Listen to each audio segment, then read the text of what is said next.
Friends, ಎಲ್ರಿಗೂ ನಮಸ್ಕಾರ. Welcome back to my YouTube channel. ನಾನಿವತ್ತು ಸಿಂಪಲ್ಲಾಗಿ ಬೋಂಡ ಮಾಡ್ತಾಯಿದ್ದೀನಿ. ಮಳೆ ಬರ್ತಾಯಿತ್ತು, ಅದಕ್ಕೋಸ್ಕರ ಮಕ್ಕಳೆಲ್ಲ ಕೇಳ್ತಿದ್ರು ಏನಾದರೂ ಮಾಡಿಕೊಡು ಅಂತ. ಅದಕ್ಕೆ ಇವತ್ತು ಸಿಂಪಲ್ಲಾಗಿ ಟೇಸ್ಟಿಯಾಗಿ ಯಾವ ಥರ ಮಾಡೋದು ಅಂತ ನೋಡೋಣ.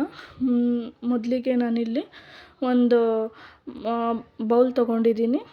ನೆಕ್ಸ್ಟ್ ನಾನಿಲ್ಲಿ ಒಂದು ಕಪ್ ಆಗೋಷ್ಟು ಕಡಲೆ ಹಿಟ್ಟನ್ನ ಹಾಕ್ತಾಯಿದ್ದೀನಿ. ನೆಕ್ಸ್ಟ್ 2 ಈರುಳ್ಳಿನ ಸಣ್ಣದಾಗಿ ಹೆಚ್ಚಿಟ್ಕೊಂಡಿದ್ದೆ, ಅದನ್ನು ಹಾಕ್ತಿದ್ದೀನಿ. ಈಗ ಹಸಿಮೆಣ್ಸಿನ್ಕಾಯಿ 3ರಿಂದ 4 ಸಣ್ಣದಾಗಿ ಹೆಚ್ಚಿಟ್ಕೊಂಡಿದ್ದೆ, ಅದು ಹಾಕಿದ್ದೀನಿ.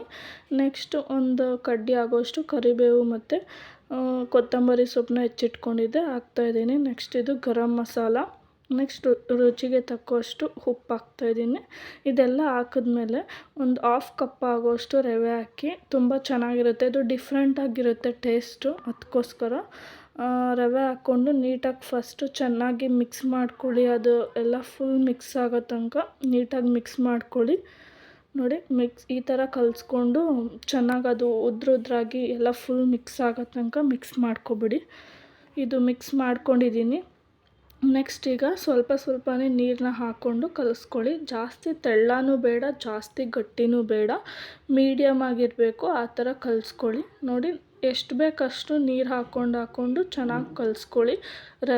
ರವೆ ಸಾಫ್ಟ್ ಆದಷ್ಟು ಚೆನ್ನಾಗಿ ಬರುತ್ತೆ, ಅದಕ್ಕೋಸ್ಕರ ಅದು ಸ್ವಲ್ಪ ಸಾಫ್ಟ್ ಆಗಬೇಕಲ್ವ, ಅದಕ್ಕೆ ಚೆನ್ನಾಗಿ ಮಿಕ್ಸ್ ಮಾಡಿಕೊಂಡು ಕಲಿಸ್ಕೊಳ್ಳಿ. ಇವು ಈ ಥರ ಕಲಸಾಗಿದೆ, ನೋಡ್ತಾ ಇರ್ಬೋದು. ಈಗ ಮಿಕ್ಸ್ ಎಲ್ಲ ಆದಮೇಲೆ ನಾನಿದು ಆವಾಗಲೇ ಫಸ್ಟ್ ಗರಂ ಮಸಾಲ ಹಾಕಿದ್ದೆ ಅಲ್ವ, ಈಗ ಇದು ನಾನು ಸ್ವಲ್ಪ ಮನೆಯಲ್ಲೇ ಮಾಡಿಟ್ಕೊಂಡಿದ್ದು ಸ್ಪೆಷಲಾಗಿ, ಅದಕ್ಕೋಸ್ಕರ ಅದನ್ನು ಹಾಕ್ಕೊಂಡೆ. ಇದು ಆಪ್ಷನಲ್ಲು. ನೆಕ್ಸ್ಟ್ ಪ್ಲೇಟ್ ಮುಚ್ಚಿ ಸ್ವಲ್ಪ ಹೊತ್ತು ರೆಸ್ಟ್ ಮಾಡೋಕ್ಕೆ ಬಿಡಿ. ಇವಾಗ ರೆಸ್ಟ್ ಆಗಿದೆ, ನೀವು ನೋಡ್ಬೋದು ಎಲ್ಲ ನೆನ್ಕೊಂಡಿದ್ದೆ. ಈಗ ನಾನು ಒಂದು ಬಾಣಲಿಗೆ ಎಣ್ಣೆ ಕಾಯೋಕ್ಕೆ ಇಟ್ಕೊಂಡಿದ್ದೆ, ಒಂದೊಂದೇ ಹಾಕ್ಕೊತಾ ಇದ್ದೀನಿ. ಹುಷಾರಾಗಿ ಹಾಕ್ಕೊಳ್ಳಿ, ಎಣ್ಣೆ ಸಿಡಿಯುತ್ತೆ. ಇವಾಗ ನೋಡಿ ಹಾಕ್ಕೊಂಡು ಬೆಂದಿದೆ, ಬ್ರೌನ್ ಕಲರ್ ಆಗಿ ಗೋಲ್ಡನ್ ಬ್ರೌನ್ ಬಂದಿದೆ. ನೀವು ನೋಡ್ತಾ ಇರ್ಬೋದು ಎಷ್ಟು ಚೆನ್ನಾಗಿ ಕ್ರಿಸ್ಪಿಯಾಗಿ ಆಗಿದೆ ಅಂತ. ತುಂಬ ಸಿಂಪಲ್ಲಾಗಿ ಟೇಸ್ಟಿಯಾಗಿ ಚೆನ್ನಾಗಿರುತ್ತೆ. ನೀವು ಕೂಡ ಟ್ರೈ ಮಾಡಿ. ನನ್ನ ವಿಡಿಯೋ ಇಷ್ಟ ಆಗಿದ್ದರೆ ಲೈಕ್ ಮಾಡಿ, ಶೇರ್ ಮಾಡಿ, ಸಬ್ಸ್ಕ್ರೈಬ್ ಮಾಡಿ. Thank you for watching.